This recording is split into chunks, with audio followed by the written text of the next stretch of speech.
इंसान की खुशी बस 10 दिन तक रहती है, चाहे कितनी ही बड़ी क्यों ना हो।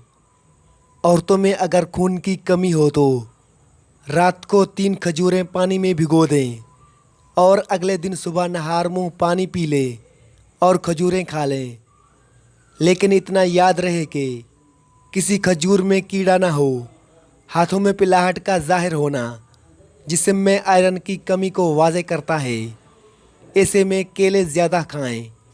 रात को सोने से पहले आँखों में सुरमा डालो, ये सुन्नत है। कच्चा अमरूद खाओ, सुस्ती दूर हो जाएगी।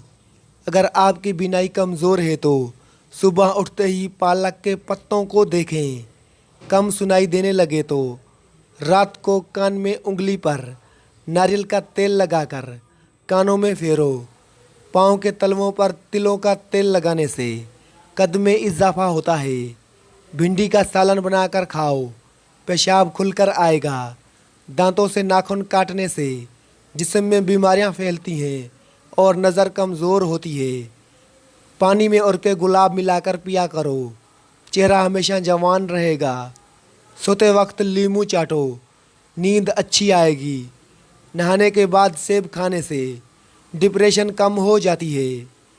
नीम का रस पीने से फूड़े नहीं निकलते। नमक ज़्यादा खाने से दिल कमज़ोर हो जाता है। गन्ने का रस पीने से हिचकी बंद हो जाती है। मूली का रस पीने से पित्ते की पथरी बनना बंद हो जाती है। बच्चों का सूखापन और जिस्मानी कमज़ोरी दूर करने के लिए बच्चों को दूध और संतरे का रस दें, उससे उनके जिस्म की कमज़ोरी ख़त्म हो जाएगी। मीठा ज़्यादा खाने से पेट की चर्बी जल्दी बढ़ती है। बच्चों में पेट के कीड़े ख़त्म करने के लिए कलवंजी पानी में उबालकर इस्तेमाल करें। कच्चा दूध पीने से रंग कभी काला नहीं होता।